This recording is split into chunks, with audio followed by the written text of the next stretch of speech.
So my name is Nandita Prakash. I am academic advisor to a few schools in Delhi, NCR, Punjab, and Bangalore.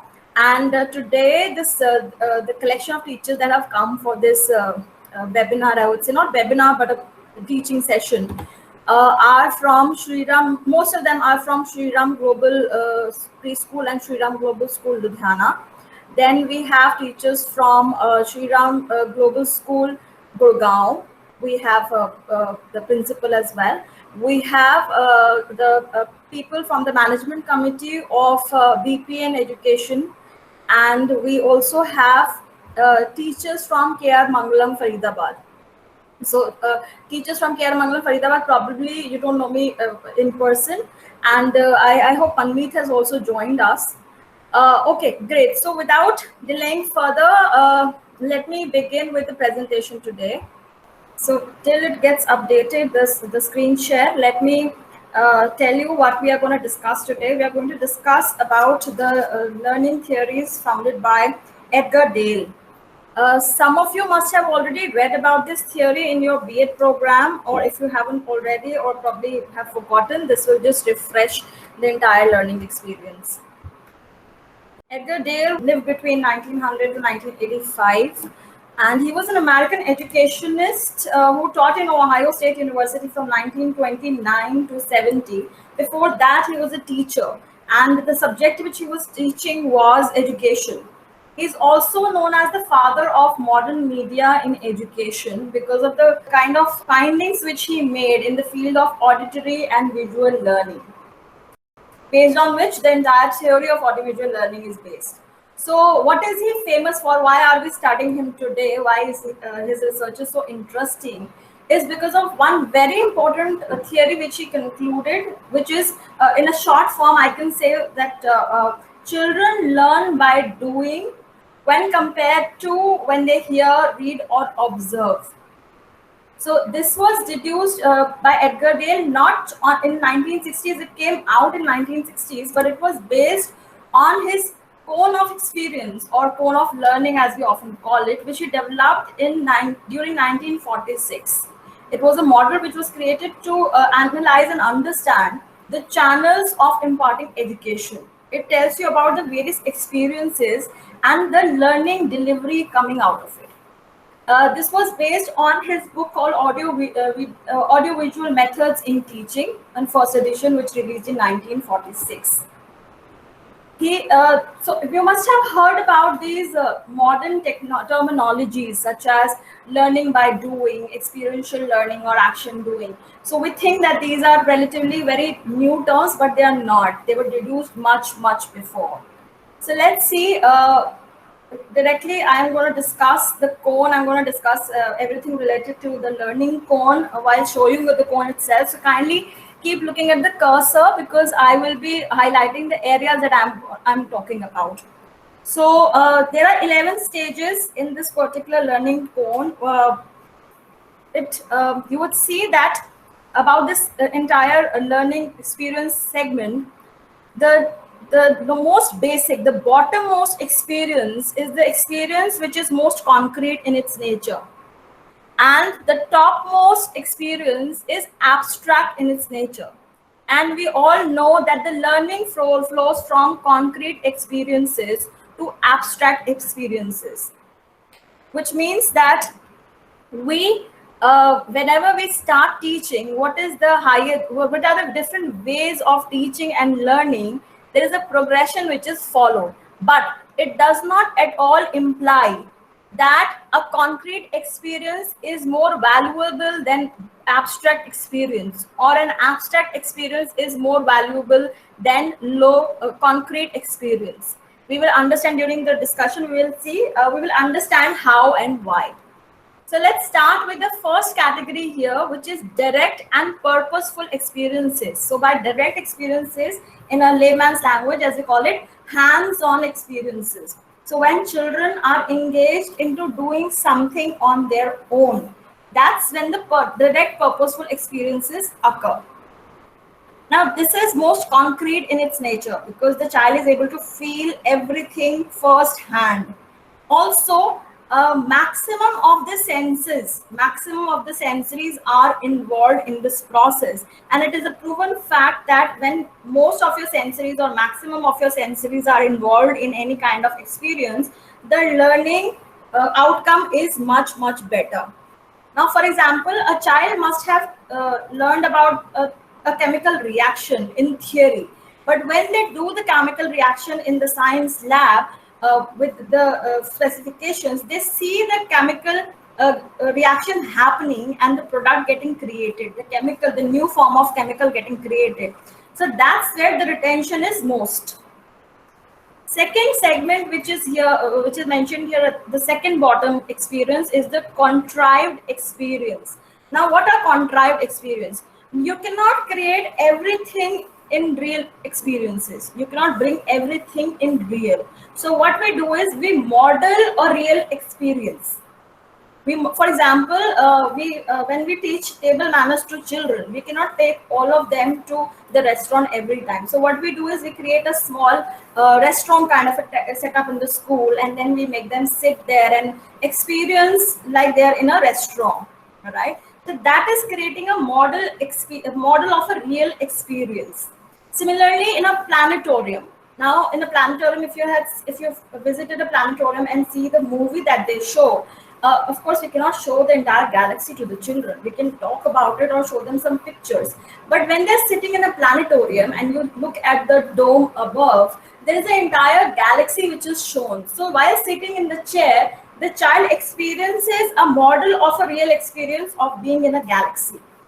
So that's contrived experience, quite close to hands-on, but definitely not hands-on. Now, moving upwards, can you see the dramatized experiences? So these dramatized experiences are reconstruction of experiences. So let's take up history. Now, children, you pick up any of the leaders or any of the old emperors, and you talk about their life and the contribution that they made to the society. And then you do a drama where children reconstruct the entire experience, the Battle of Panipat or the Battle of Rani Jhansi. So they reconstruct their experiences, and that's how they have a better understanding of what they have already been taught. So role play or stage play, they all come under dramatized experiences. Moving upwards, these are demonstrations. Now, who is demonstrating? Either you demonstrate or you encourage children to demonstrate. So what are demonstrations? Demonstrations, they are visualized explanations of an idea. So an idea of a pinwheel or conducting an experience, you give a visual explanation of how it can be done. A step-by-step representation of what you wish to teach as an idea or a process. So that's called demonstration.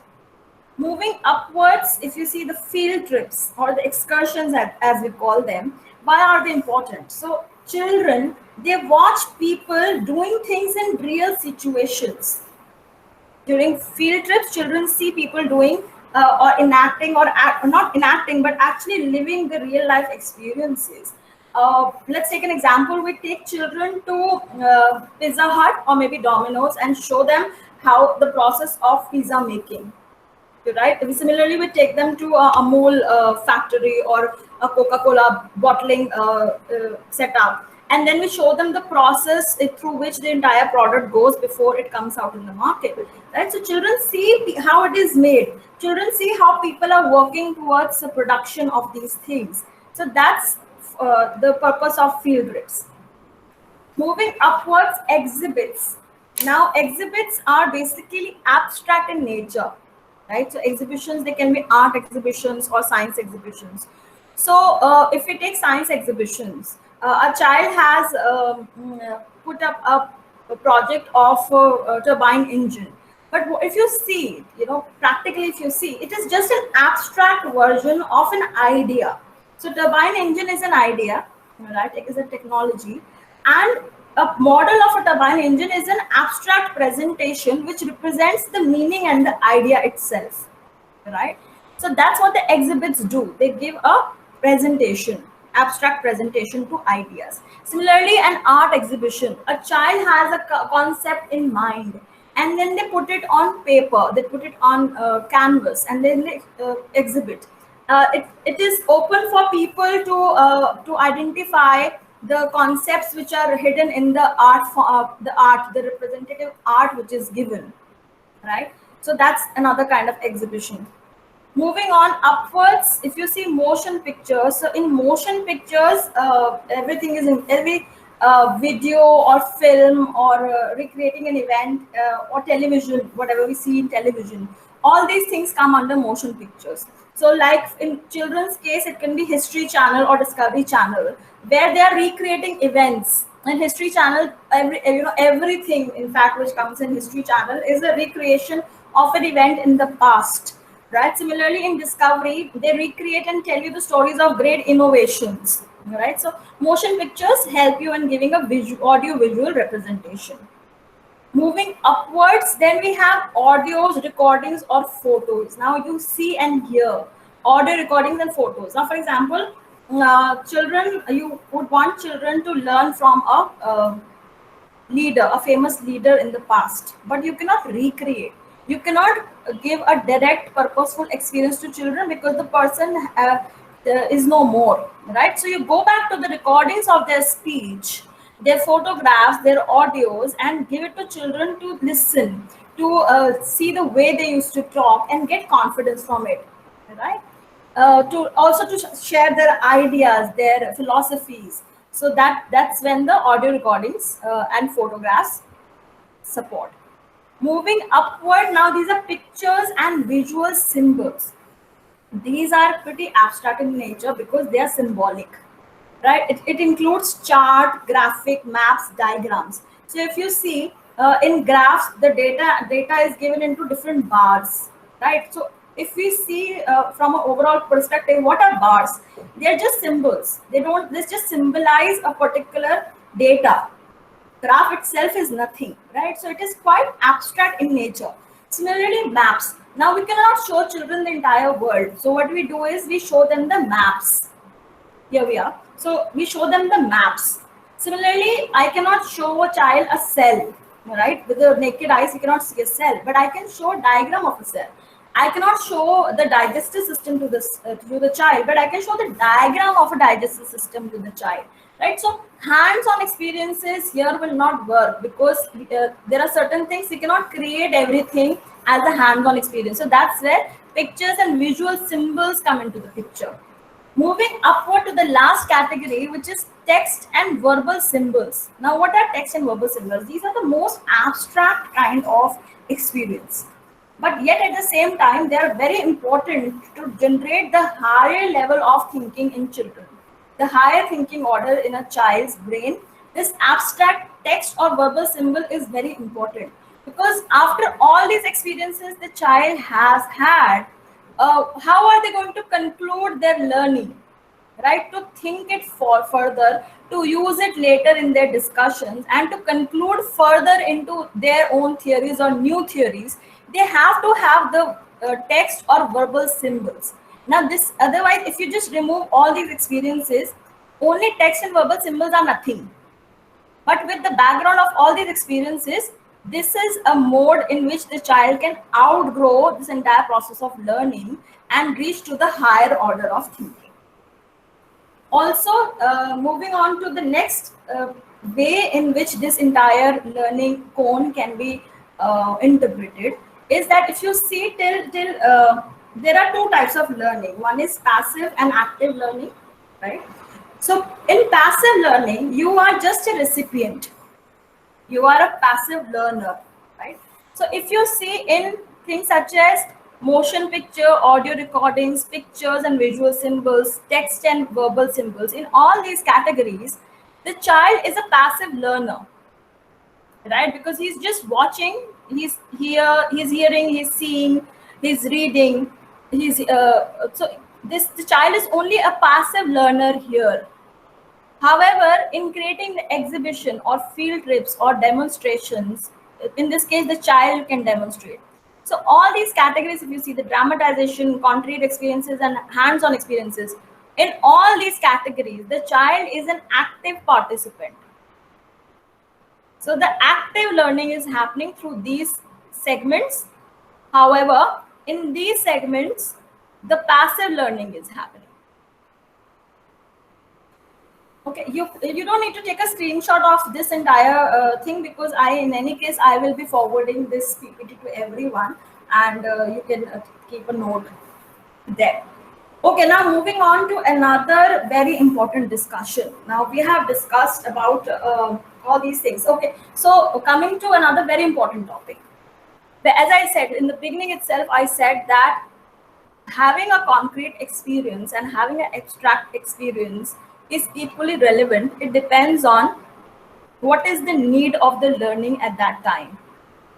So as I said, that there are certain things you cannot do hands-on. So you have to rely on showing them the audios, the videos, the recordings, showing them the pictures, taking them to field trips. Some things you cannot create. So, maybe taking them to a monument. You cannot create a monument yourself. You have to take them to a monument and then talk about the previous experiences which you had. So, for example, a history lesson about a particular emperor, if you're talking about, you can talk about it through verbal text, the text which is there. You can show them certain pictures of that era, right? You may or may not have the recordings, but you will have the photos of that time from the archives of India. You can probably pull out.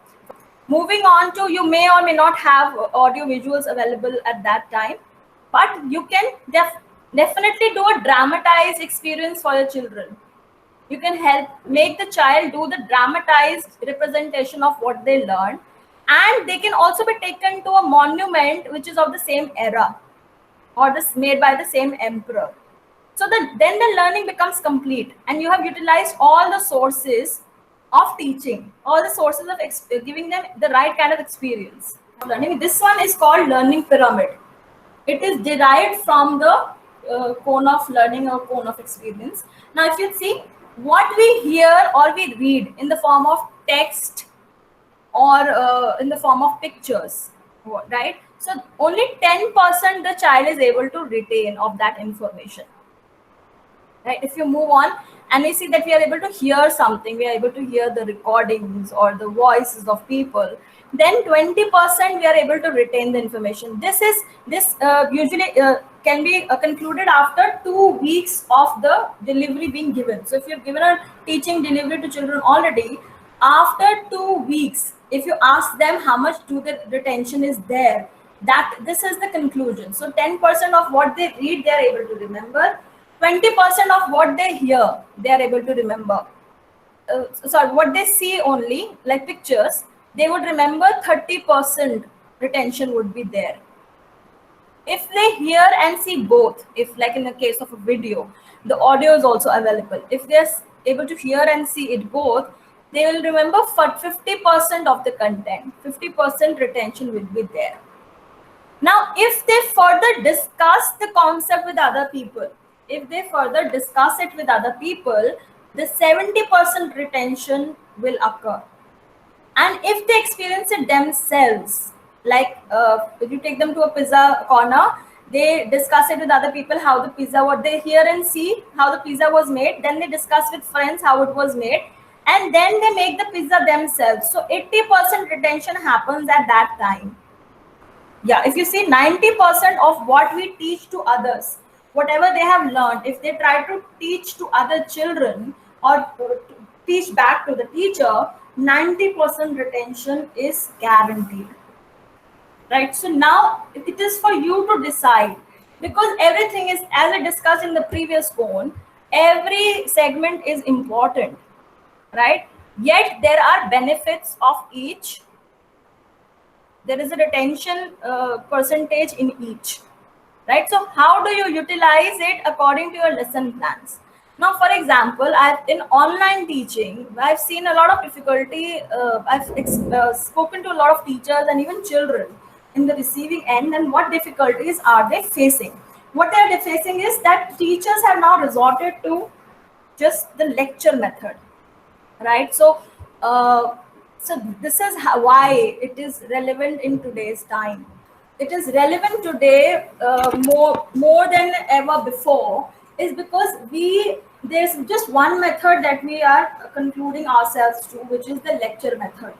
right? In lecture method, the child will get bored after 15 to 20 minutes. Even a teenager cannot sit through. They may pretend to sit through the sessions, but the retention is not happening. Let's understand. Even if they are present for 1.5 hours with you, there is no retention happening. There are children who are visual learners, children who are auditory learners, children who are kinesthetic in learning. They cannot learn till their gross motor or fine motor skills are engaged, right? What are we going to do with them during online classes? So when you are planning your online classes, please be very sure of adding all the categories which we discussed in our cone of learning and cone of experience. So, for example, you are talking about a particular leader, right? So, let's take Subhash Chandra Bose, and you're taking a lesson, and you before you start your lecture a day prior, you tell them that, for example, Archana, you'll come tomorrow with facts and figures of what did Subhash Chandra Bose ji did when he was 25 to 35 years old. What special things he did. Then I would say Yashasvi. Now, what did Subhash Chandra Bose do when he was 35 to 45 years old? Right? Likewise. And then you ask them to come back the next day, and before you giving a lecture, you highlight their screen, and then they talk about those 10 years of Subhash Chandra Bose's life. Right? What skills they could identify, what all happened. So it is not just history, it is life skill learning also. Right? And children will be interested because they will wait for their turn to come. Right? They will see our friends' faces also. What is happening in online classes? They are not able to see their friends, and right now they are not able to express. But being away from their friends is a very difficult challenge which they are facing. We are facing. We are missing our colleagues. We are missing our offices, right? But imagine these children who can't even express what they are missing in their life. So if you bring their friend right in front of them, and that friend is interacting directly or indirectly, such a beautiful experience, you see. Please be very careful about giving the content, because yes, everything is available on the internet, but not everything available on the internet is authentic. Always see the references mentioned below the resources that you are using for your teaching. You can also give those references to children. Children are very smart, and they also have their own ways of finding information. Before they go and just randomly get information from anywhere else, give them the reliable sources to go and look into. Right? Instead of sending them too many videos, send them only relevant videos, and make sure that it is in line with your lesson plan which you are making for online teaching. There is one quick thing I wanted to add. When you're taking your online classes, it is very important, because it's like a proper classroom.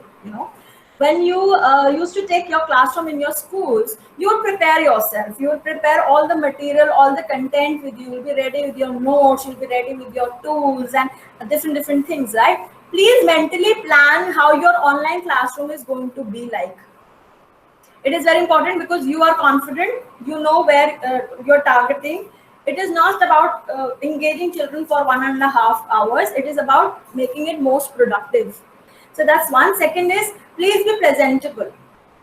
It's a very basic thing, but when you are dealing with children, when you are coming online, please be presentable. Look good. You will feel good, right? When you dress up nicely, go to office, you feel good. So my suggestion to everybody is, and this is something which I have experienced. So if I, just deck up myself like I'm going to an office and I sit, I feel very good about the day. Post activity would be, now you will be sharing your ideas and whatever is coming to your mind in different areas of learning experiences with me, so that we can collectively understand how fruitful is that going to be with your children, right? So you must have seen my contact details already. So you can contact me with your ideas related to different experiences. So now when you're making your online lesson plans, you can go through all the categories, think about the ideas of how you can engage those experiences in your online classes, and discuss further with me to analyze how much is it going to benefit the children when they're at home. right? Similarly, I will try to share ideas. So this is an open platform for everybody. Everybody who's here, we are going to contribute to each other's better working. Okay, right? So let's contribute. Do get back to me. You have my email ID. You have my website. You know my YouTube link. Also, you also have my phone number. So please get in touch with me. Let's together work towards making better online classrooms. With this, I would like to say thank you to everybody who joined us today. If there is any learning theory which you want to want me to take with you, just let me know. I will try to prepare another session similarly and will share it with you. If you want to know the resources of this training, you can mail me or you can message me. I will send the entire resource content with you so that you can learn it further. So thanks a lot. Thank you again for being a participant in this session. I hope it was helpful. So, but very important, some of your teachers from your schools were not able to join this session this time. So when I share the content with you, please share the content with them also. Also, collectively, you can take a pointer, make the points for your understanding your learning, because that's how you will also remember. So make a note of your learnings and collate it and spread it across your network. So thanks a lot. Take care. Have a great weekend.